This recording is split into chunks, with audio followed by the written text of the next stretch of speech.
నమస్తే, welcome to current affairs light YouTube channel. ఇవాళ మన క్లాస్లో రీసెంట్గా జరిగినటువంటి కరెంట్ అఫైర్స్లో ఇంపార్టెంట్ కాన్సెప్ట్ నేర్చుకుందామండి. మీకు కనుక మా ఛానల్లో ఉన్నటువంటి వీడియోస్ అండ్ ఎక్స్ప్లెనేషన్ నచ్చినట్లయితే మా ఛానల్ లైక్ చేయండి, షేర్ చేయండి అండ్ సబ్స్క్రైబ్ చేయండి. Welcome to current affairs light YouTube channel. ఇవాళ మన కాన్సెప్ట్ వచ్చేసి ఎక్సైజ్ సీ డ్రాగన్. సో రీసెంట్గా అయితే ఈ ఎక్సైజ్ సీ డ్రాగన్ అనేది నిర్వహించడం జరిగింది. అండ్ ఈ యొక్క ఎక్సైజ్ సీ డ్రాగన్ అనేది మన దేశానికి ఎందుకు ఇంపార్టెంట్ అంటే మన దేశం కూడా ఇందులో పార్టిసిపేట్ చేస్తుంది అనమాట. అంటే మన దేశానికి చెందినటువంటి నేవీ సిబ్బంది ఎవరైతే ఉన్నారో వాళ్ళు ఈ యొక్క ఎక్సైజ్ సీ డ్రాగన్లో పార్టిసిపేట్ చేస్తున్నారు. సో మన దేశానికి చెందినటువంటి ఇండియన్ నేవీ వాళ్ళు మన దేశం నుంచి ప్రత్యేకంగా అక్కడ పర్ఫామ్ చేయడానికి PA-8I ఎయిర్క్రాఫ్ట్ని తీసుకుని వెళ్ళడం జరిగింది. అండ్ ఈ యొక్క ఎక్సైజ్ సీ డ్రాగన్ ఏదైతే ఉందో అది ఎక్కడ జరుగుతుంది అంటే గ్వామ్ అనమాట. సో గ్వామ్ అనేది ఫిలిప్పైన్స్కి దగ్గరలో ఉన్నటువంటి ఒక ప్రత్యేకమైనటువంటి దీవి అనమాట. అది యుఎస్ ఐలాండ్. సో యుఎస్కి చెందినటువంటి ఆధీనంలో ఉన్నటువంటి ఒక ఐలాండ్ అనమాట, ఒక ద్వీపం. అందులో వెస్ట్రన్ పసిఫిక్ ప్రాంతంలో ఉన్నటువంటిది. దీనిలో ఈ యొక్క మిలిటరీ ఎక్సైజ్ ఏదైతే ఉందో నేవీ పరంగా దీన్ని నిర్వహించడం జరుగుతుంది.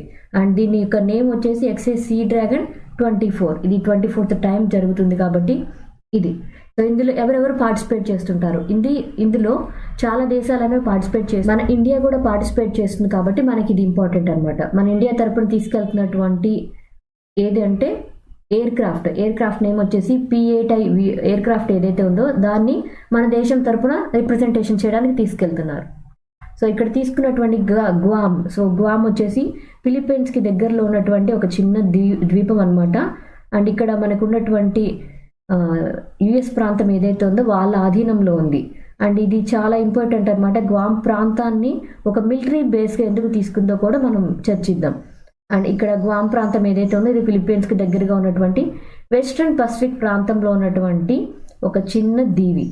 అండ్ ఇందులోనే ఇప్పుడు జరగబోయేటువంటి ఎక్సైజ్ సీ డ్రాగన్ అనేది జరగబోతుంది. ఎక్సైజ్ సీ డ్రాగన్ ఏదైతే ఉందో అది ఒక మ్యారిటైమ్ ఎక్సైజ్ అనమాట. అంటే ఇందులో చాలా దేశాలకు చెందినటువంటి నేవీ సిబ్బంది ఎవరైతే ఉంటారో వాళ్ళు ఇందులో పాల్గొంటూ ఉంటారు. నేవీకి చెందినటువంటి సిబ్బందితోటి విన్యాసాలను నిర్వహించడం జరుగుతుంది. అండ్ దీని యొక్క ఆబ్జెక్టివ్ ఏ విధంగా ఉంటుందంటే enhance collaboration and team work. అంటే ఇందులో ఎవరైతే పార్టిసిపేట్ చేస్తున్నారో వాళ్ళందరి మధ్య ఒక సామరస్యాన్ని పెంపొందించడం కోసం ఒక టీం వర్క్, అందరూ కలిసి పనిచేసే విధంగా. అంటే ఇందులో పార్టిసిపేట్ చేసినటువంటి అన్ని దేశాలకు చెందినటువంటి నేవీ సిబ్బంది అందరి మధ్య కూడా ఒక మంచి కమ్యూనికేషన్ అనేది ఉండడం కోసం, ఇంకా వాళ్ళకి తెలిసినటువంటి నాలెడ్జ్ని ప్రొఫెషనల్గా వాళ్ళు ఒకరికొకరు ఎక్స్చేంజ్ చేసుకోవడానికి ఈ మ్యారిటైమ్ కొలాబరేషన్ పరంగా ఈ ఎక్సైజ్ సీ డ్రాగన్ ఏదైతే ఉందో అది ఉపయోగపడుతుంది అనమాట. ఇందులో ముఖ్యంగా ఇంపార్టెంట్ ఏంటంటే ఏ దేశాలు పార్టిసిపేట్ చేస్తున్నాయి. ఇందులో మన ఇండియా పార్టిసిపేట్ చేస్తుంది.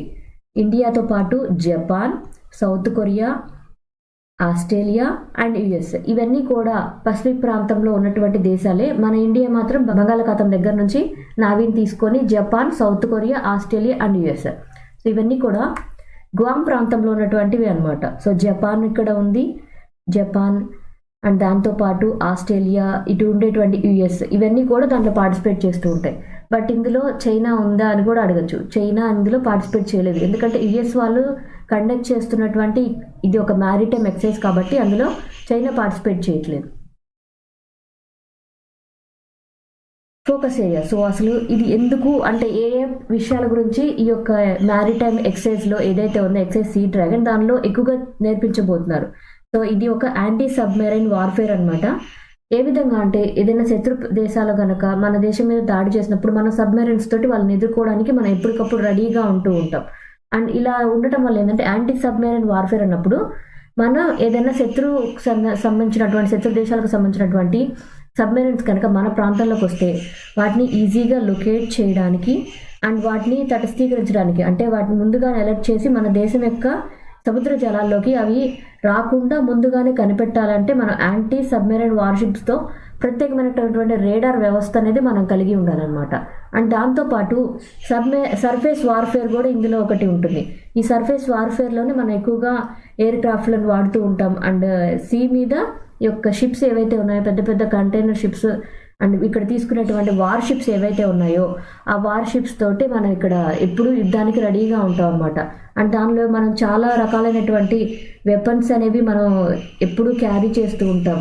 అండ్ మనం ఎప్పటికప్పుడు అప్రమత్తంగా ఉండడానికి కూడా ఈ సర్ఫేస్ వార్ఫేర్ పరంగా ఏమేం కలిగి ఉండాలి, ఎటువంటి పరిస్థితుల్లో మనం యుద్ధాన్ని తీసుకొని రావచ్చు, అటువంటి అన్ని విషయాల గురించి కూడా ప్రాక్టీసింగ్ చేయించడం అండ్ ఎటువంటి నిర్ణయాలు తీసుకోవాలనే విధంగా ట్రైనింగ్ సెషన్స్ కూడా ఇందులో ఉంటాయి. అండ్ ఎయిర్ డిఫెన్స్ పరంగా కూడా, సో ఇది నేవీ అయినప్పటికీ కూడా మన ఎయిర్ క్రాఫ్ట్ని కూడా పంపించాం. అక్కడే అర్థమైపోతుంది నేవీ పరంగా మన ఎయిర్ డిఫెన్స్ని తీసుకొని వస్తున్నాం అనమాట. అంటే ఇక్కడ మన P-8 ఎయిర్ క్రాఫ్ట్ని యూజ్ చేసి మన యుద్ధ వాతావరణ పరిస్థితులు వచ్చినప్పుడు మ్యారిటైమ్ని కూడా యూజ్ చేసి, అంటే నేవీ సిబ్బంది కూడా ఇక్కడ యుద్ధంలో పాల్గొనే విధంగా ఉండాలంటే మనకి ఎయిర్ డిఫెన్స్ కూడా అవసరం. దాని పరంగా అవసరమైనటువంటి విషయాలు కూడా సేఫ్టీ పరంగా అండ్ మన వేరే దేశాలతోటి ఇక్కడ కమ్యూనికేట్ అయ్యి నేర్చుకుంటున్నాం కాబట్టి ఏ విధంగా అవతల వ్యక్తులతో కమ్యూనికేట్ అవ్వాలి అనేటువంటి విషయాలను కూడా మన ఇందులో నేర్పిస్తారనమాట.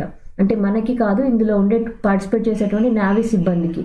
And search and rescue operations పరంగా ఏ విధంగా చేయాలో కూడా నేర్పిస్తుంటారు. అంటే ఇక్కడ మ్యారిటైమ్ పర్సనల్స్ ఎవరైతే ఉంటారో, అంటే నేవీ పరంగా వర్క్ చేసేటువంటి సిబ్బంది ఎవరైతే ఉంటారో వాళ్ళు ఏదైనా ప్రత్యేకమైన పరిస్థితుల్లో వాళ్ళందరికీ డిస్ట్రెస్ ఫీల్ అయినా, లేదా అక్కడ ఏదైనా తప్పిపోయినటువంటి బోట్స్ వచ్చినా, లేదా వేరే దేశాలకు చెందినటువంటి శత్రు దేశాలకు చెందినవైనా కావచ్చు, లేదా ఎవరైనా తప్పిపోయి కూడా సముద్రంలో మన దేశం భూభాగాలకు వచ్చినప్పుడు వాళ్ళని రెస్క్యూ చేసి ఆ దేశానికి సేఫ్గా అప్పగించేటువంటి విషయాలు ఏవైతే ఉంటాయో వాటి గురించి నేర్పించడం అనమాట.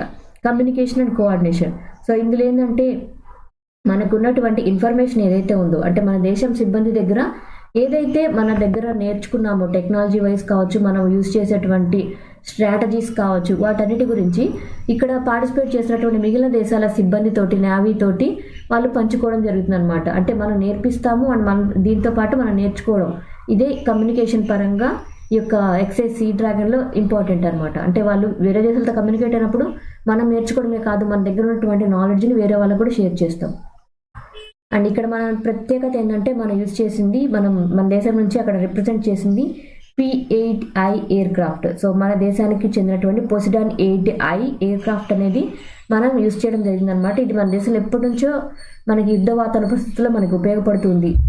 వెర్సిటాలిటీ. సో ఇక్కడ ఎప్పుడైతే ఇది మ్యారిటైమ్ ఆపరేషన్స్ పరంగా మనం ఈ యొక్క P-8 ఎయిర్ క్రాఫ్ట్ను వాడుతున్నామో చాలా రకాలైనటువంటి ఆపరేషన్స్ కోసం ఇది చాలా పర్టికులర్గా చాలా బాగా వర్క్ అవుతుంది అనమాట. అండ్ దీనికి ఉన్నటువంటి ఒక ప్రత్యేకత ఏంటంటే లాంగ్ రేంజ్ సర్వేలెన్స్ అనేది ఉంది. ఎస్పెషల్లీ మనం ఇక్కడ వాడేది ఓషన్ ఏరియాస్లో కాబట్టి ఎటువంటిదైనా, అంటే మనకి అక్కడ మూమెంట్ ఏదైనా జరిగినప్పుడు, అంటే కొత్తగా ఏదైనా షిప్ కానీ ఏదైనా బోట్ కానీ మన ప్రాదేశిక జలాల్లోకి అక్కడ వచ్చినప్పుడు, అంటే ఎక్స్క్లూజివ్ ఎకనామిక్ జోన్ అంటాం EEZ. సో మన జోన్లో కనుక ఎక్కడన్నా ఈ వేరే దేశాలకు చెందినటువంటి వచ్చినప్పుడు మనం ముందుగా కనుక్కొని, అంటే అవి శత్రు దేశాలు అయితే ముందుగానే దాడి చేయకూడదు, వచ్చిన వాళ్ళు శరణార్థులు కూడా అయ్యి ఉండొచ్చు. అందుకని ముందుగానే కనుక్కోవాలంటే మనకి లాంగ్ రేంజ్ సర్వేలెన్స్ అనేది ఈ P-8 ఎయిర్ క్రాఫ్ట్లో మనకి ఉంటుందన్నమాట. మల్టీ సెన్సార్ ఫ్యూజర్ అనేది దీని యొక్క ప్రత్యేకత. ఏ విధంగా అంటే ఇందులో తీసుకున్నటువంటి ఎలక్ట్రానిక్ ఇంటెలిజెన్స్ ఏదైతే ఉందో దానిలో ఏంటంటే సోనార్స్ ఉన్నాయి, అంటే రేడార్స్ లాంటివి సోనార్స్ ఉన్నాయి. అండ్ ఆన్బోర్డ్ రేడార్స్ అనేవి ఎక్కువగా తీసుకొని రాబడింది. అండ్ మ్యారిటైమ్ పిక్చరింగ్ కూడా చాలా బెటర్గా చేయడంలో ఈ P-8 ఎయిర్ క్రాఫ్ట్ అనేది చాలా బెటర్గా వర్క్ చేస్తుంది. అంటే మల్టీ సెన్సార్ ఆపరేషన్స్ అనేవి చాలా ఈజీగా చేయగలుగుతుంది అనమాట. And anti submarine warfare capability అనేది ఉంది. సో ఇక్కడ ఏంటంటే ఇది P-8 ఎయిర్ క్రాఫ్ట్ని మనం డెప్త్కి తీసుకెళ్ళినప్పుడు కూడా చాలా ఈజీగా క్యారీ చేయడానికి మనకి యూస్ఫుల్గా ఉంటుందన్నమాట. లైక్ మనం కనిపించాం, బట్ అంటే శత్రు దేశానికి చెందినటువంటి రేడార్కి మనం దొరకము, కానీ స్టిల్టింగ్ కెపాసిటీ, అంటే మనం వాటి రేడార్స్కి దొరకకుండా వాళ్ళ మీద మనం పార్టిసిపేట్ చేసేటప్పుడు ఏదైనా యుద్ధ వాతావరణ పరిస్థితుల్లో వాళ్ళ మీద అటాక్ చేయాలంటే మనకి ఈ సబ్మెరైన్స్ అనేవి చాలా ఉపయోగపడతాయి అనమాట.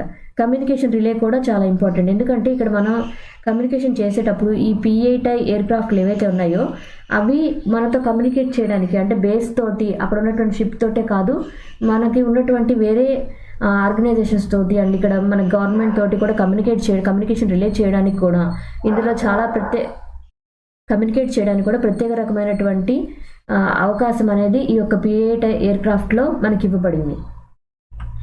అండ్ ఇది అక్కడ తీసుకున్నటువంటి ఒక ఇమేజ్ అనమాట, మన ఇండియా తరఫున రిప్రజెంట్ చేసినటువంటి నేవీ సిబ్బంది. అండ్ ఇక్కడ మనకి గ్వామ్ అనేటువంటి మిలిటరీ బేస్ అనేది యుఎస్కి చెందింది అని చెప్పాం. సో యుఎస్ వాళ్ళు ఈ యొక్క వెస్ట్రన్ పసిఫిక్ ప్రాంతంలో ఒక మిలిటరీ బేస్ని, అది కూడా గ్వామ్ అనేటువంటి ఒక చిన్న ద్వీపాన్ని ఏర్పాటు చేయడంలో ఉన్న ఉద్దేశం ఏంటంటే, మన చైనా యొక్క ప్రాబల్యం కావచ్చు, నార్త్ కొరియా యొక్క ప్రాబల్యం కూడా ఈ వెస్ట్రన్ పసిఫిక్ ప్రాంతంలో ఉండకుండా ఉండాలి అంటే ఈ గ్వామ్ అనే ఐలాండ్ని యుఎస్ వాళ్ళు స్వాధీనం చేసుకొని వాళ్ళ యొక్క మిలిటరీ బేస్గా యూజ్ చేసుకుంటున్నారు. అదే దీనిలో ఉండేటువంటి ఒక ప్రత్యేకత. Thank you for watching my video. మీకు కనుక నా వీడియో ఎక్స్ప్లెనేషన్ నచ్చినట్లయితే నా వీడియోస్ లైక్ చేయండి, షేర్ చేయండి అండ్ సబ్స్క్రైబ్ చేయండి. మీకు నా వీడియోస్ ఏ విధంగా అనిపిస్తున్నాయో నాకు కామెంట్ సెక్షన్లో తెలియజేయండి. And thank you for watching my video. Thank you.